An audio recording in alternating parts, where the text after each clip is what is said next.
Okay, folks, we are back again for back-to-back romantic comedy reviews. We watched a lot of movies because it was a rainy day weekend. Yes, and I'm unemployed, so I have nothing going on. And we're a little under the weather. Well, mostly me.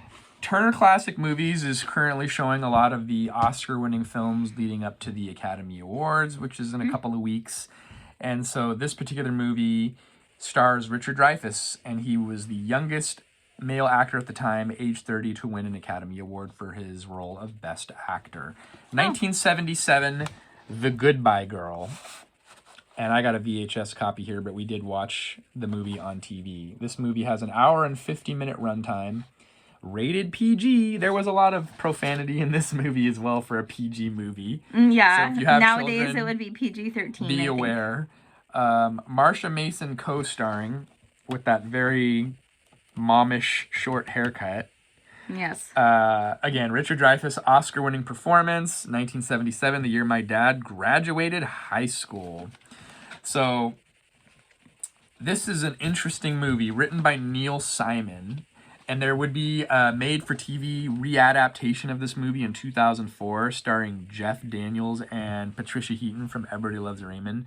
Oh. They did a made-for-TV version of this on cable, TNT, and that's apparently a more modern version of this that's pretty good. This is a completely different movie than what they first started to make. So let's talk a little bit about that, because I found this very interesting. Okay. This was also adapted to a Broadway play musical in 1993, and it was pretty successful. So Mike Nichols, who makes more he's walking dark off camera. movies like... Never mind. Anyway, Mike Nichols is a famous director. Oh, I think he did The Graduate, starring Dustin Hoffman. So he kind of does more like risque, like not risque, but he does more like dark and serious movies. Mike Nichols was originally directing this movie, and they were in production. And guess who was playing the Richard Dreyfuss part? I don't know. Right after Taxi Driver, Robert De Niro was cast as this role. Ew, no. And they were shooting the movie, and it was originally called... Apparently, this was based off of a real-life situation that revolved around Dustin Hoffman. A similar situation occurred. And this movie is considered a romantic comedy. It's the first romantic comedy to break $100 million at the box office. It went on to make $102 million. But before the Dreyfuss character, De Niro was cast, and the movie was called Bogart Slept Here.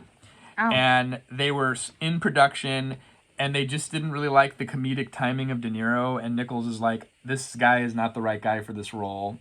I'm leaving the project. And then they stopped production, kind of like a Back to the Future, where they had originally cast somebody else for Michael J. Fox. So they shot some of the movie, and then they realized this isn't what we want. Oh, yeah. And it was supposed to be a much darker movie. The original movie was basically at the very beginning of the film, the main character gets discovered and becomes super famous, and then leaves his area, and his wife and family, they all relocate to LA so he could be a superstar.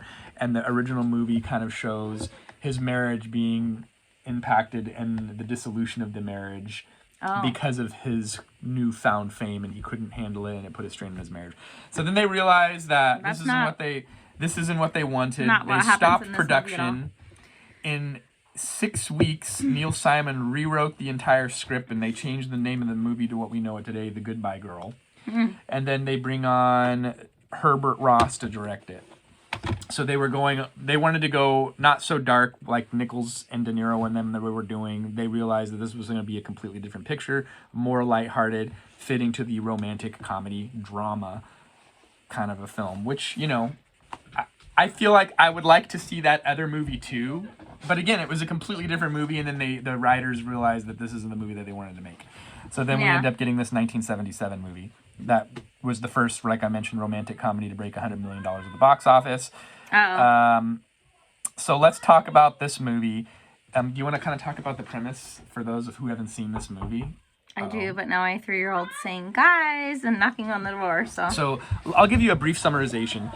Basically, Dreyfuss is a playwright from Chicago, and then his buddy is dating this girl, but then they break up, even though his buddy is on the lease and not her, and so he sublets the apartment not realizing that she's there with her 10-year-old daughter. So then he shows up in the middle of the night and he's like, I have a sublease, here's my documents. And the movie just kind of becomes kind of like The Odd Couple, another Neil Simon movie, where they're like coexisting together, and he's playing Richard III, I think, the Shakespeare play, but then the director is going in a weird direction, and it's just kind of like this guy trying to find his place in the dramatic theater in New York when he's used to more small-time theatrical productions in Chicago, and then he's splitting a rent with this unlikely person who did not want to be sharing this apartment with her, but because of the breakup, she's stuck and they split rent, right? And then she's got this 10-year-old girl thrown in the mix. So then we just kind of see their coexisting together from there on out. He's living his life, she's living her life. She's a dancer in the past, trying to kind of re-find her place and reestablish her career because she'd been supported by her ex-boyfriend that she'd been living with. And the movie just kind of goes on from there. So this movie had a lot of critical acclaim, hugely successful at the time. David Gates from the band Bread wrote the title song, Goodbye Girl, and he sang it and performed it. Love that 70s band. I was just telling our audience that David Gates from the band Bread wrote the title song for this movie. Okay, I don't remember the song at all, but I kind of gave everybody the backstory and the premise of the movie. So let's just dive right into how you feel about it. I'd seen it before, and this is a rewatch for me the second time. It was just something on Sunday to watch. I was hesitant to watch this because sometimes I don't know. I get picky about, it's an old movie. Okay. You judgmental son of a gun. I know. My friend Danielle Peterson, huge shout out. She's the same way. She doesn't watch older movies. Especially black and white movies. I know I can get into them, but it just takes me a while. And it's kind of the same thing with this. I'm like, it's 1970s. Okay, I guess I can watch it. I don't know why I initially have that reaction, but... And then also Richard Dreyfuss has like a romantic lead. I'm just like, to me, he's not that attractive. So I'm like, I don't know if I can. He was like a breakout guy back then, though, right? So 2 years before this, he does Jaws in 1975, and then this movie gets released the same year as him starring in Steven Spielberg's Close Encounters of the Third Kind. So he had a string of like huge successful movies. So he was kind of a big deal. Like, not a very tall guy. He's 5'5", and she's a much more taller woman than him in the movie. I didn't look up her height, but she looks like she's at least 5'10", my height. Which is fine. I mean, your mom and dad. I'm 5'3". And your mom is 5'10", and your dad's 5'6". So my dad's 5'7". But anyways, we're splitting hairs here. Okay. So. But yeah, so basically, I guess I'm 3.5 out of 5 on this. It was not bad initially when he first moves into the apartment. She hates him, of course, because she has... Did you talk about the plot at all? Yeah, a little bit. Because she has a daughter, and, obviously, who wants a stranger moving into your apartment, so it's not going to be a fun thing. And he's also really annoying with his habits. He's, like, talking about how he sleeps in the nude, and he'll walk around in the middle of the night and get a glass of water if he has to. And... Yeah, he's like got some kind of Buddhist vibes, and she's like, can't you go do this like in a church or something? You have to do this here. So there's a lot of problems right away with them, but and then he brings a girl home at one point, and they're rehearsing lines because he's an actor, and so then there's some jealousy there, but.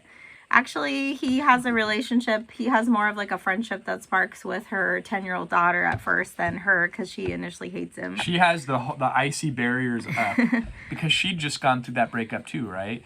Well, that's why it's called the Goodbye Girl, I think, is because so many other men have left the two of them. So she's got her walls abandonment issues. Expecting it to be a similar situation again with this guy. Like, why is this guy going to be any different? So...